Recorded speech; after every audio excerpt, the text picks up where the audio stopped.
ನಮಸ್ಕಾರ ಸ್ನೇಹಿತರೆ, ನೀವು ನೋಡ್ತಾ ಇದ್ದೀರಾ ಮಹಾಚಂದ್ರ ಯೂಟ್ಯೂಬ್ ಚಾನಲ್.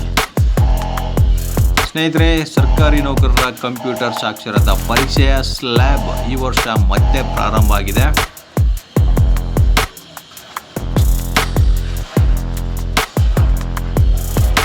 CIT ಪಾಸಾಗದೇ ಇರುವ ನೌಕರರಿಗೆ ವಾರ್ಷಿಕ ಭರ್ತಿ ಮತ್ತು ಮುಂಬಡ್ತಿ ಸೌಲಭ್ಯವನ್ನು ಪಡೆಯಲು ತೊಡಕಾಗಿರುವ ಪರಿಣಾಮ ಈ ವರ್ಷ ಪ್ರಾರಂಭ ಮಾಡಿದ್ದಾರೆ.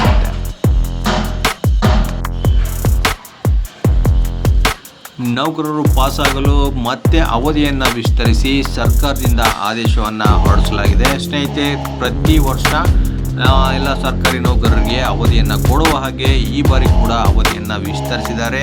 ನೋಡೋಣ ಬನ್ನಿ ಈ ಬಗ್ಗೆ ಕಂಪ್ಲೀಟ್ ಡೀಟೇಲ್ಸ್ ನಾನು ಈ ವಿಡಿಯೋದಲ್ಲಿ.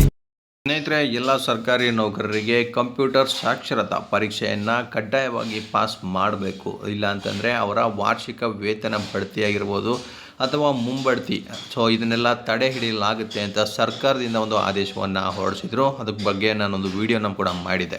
ಸೊ ಕಳೆದ ವರ್ಷ ಈಗ ಕಂಪ್ಯೂಟರ್ ಸಾಕ್ಷರತಾ ಪರೀಕ್ಷೆಯನ್ನು ಕಾರಣಾಂತರಗಳಿಂದ ತಡೆ ಹಿಡಿಯಲಾಗಿತ್ತು, ಅಂದರೆ ನಿಲ್ಲಿಸಲಾಗಿತ್ತು.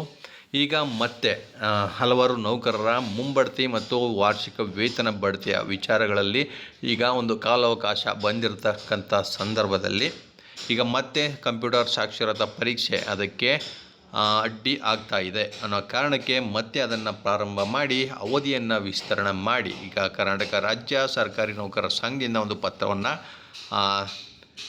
ಪ್ರಕಟಿಸಲಾಗಿದೆ. ಸ್ನೇಹಿತರೆ, ಸೊ ಈ ಬಗ್ಗೆ ಕಂಪ್ಲೀಟ್ ಡೀಟೇಲ್ಸ್ ನಾನು ತಿಳಿಸ್ಕೊಡ್ತಾ ಇದ್ದೀನಿ. ವಿಡಿಯೋನ ಸ್ಕಿಪ್ ಮಾಡದೆ ಪೂರ್ತಿಯಾಗಿ ನೋಡಿ.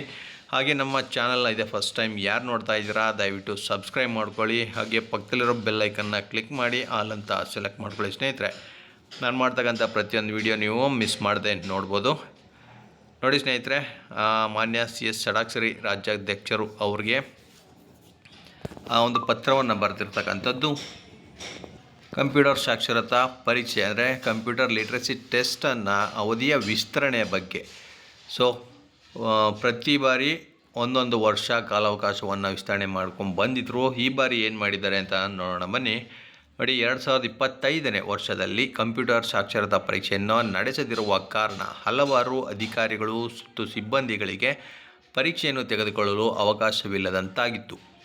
ಉಲ್ಲೇಖ 1ರ ತಮ್ಮ ಪತ್ರದಲ್ಲಿ ಮೇಲ್ಕಂಡ ಪರೀಕ್ಷೆಯನ್ನು ನಡೆಸುವಂತೆ ಸರ್ಕಾರದ ಪ್ರಧಾನ ಕಾರ್ಯದರ್ಶಿಗಳು, ಸಿಬ್ಬಂದಿ ಮತ್ತು ಆಡಳಿತ ಸುಧಾರಣಾ ಇಲಾಖೆ ಬೆಂಗಳೂರು ಇವರಿಗೆ ಪತ್ರವನ್ನು ಬರೆದಿರ್ತೀರಿ.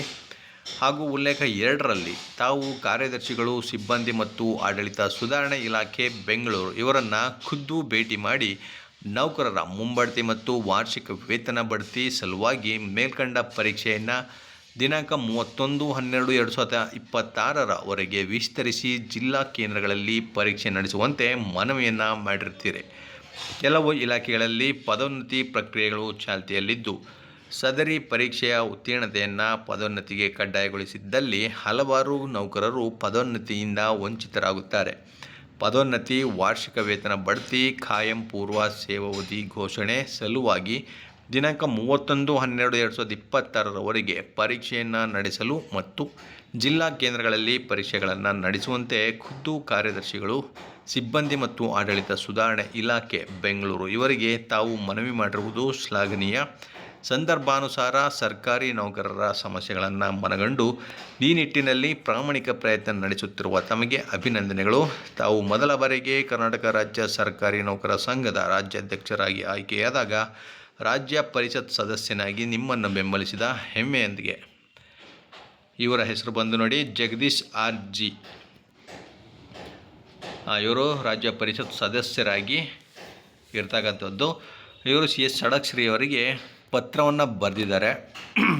ಸೊ ಹಾಗಾಗಿ ನೋಡಿ, 2026 ಡಿಸೆಂಬರ್ವರೆಗೆ ಈಗ ಪರೀಕ್ಷೆಯನ್ನು ಕಂಪ್ಯೂಟರ್ ಸಾಕ್ಷರತಾ ಪರೀಕ್ಷೆಯನ್ನು ಜಿಲ್ಲಾ ಕೇಂದ್ರಗಳಲ್ಲಿ ನಡೆಸಲು ಈಗ ಒಂದು ಪತ್ರವನ್ನು ಬರೆದಿರ್ತಕ್ಕಂಥದ್ದು CS ಷಡಾಕ್ಷರಿ ಅವರು ಕಾರ್ಯದರ್ಶಿಗಳಿಗೆ.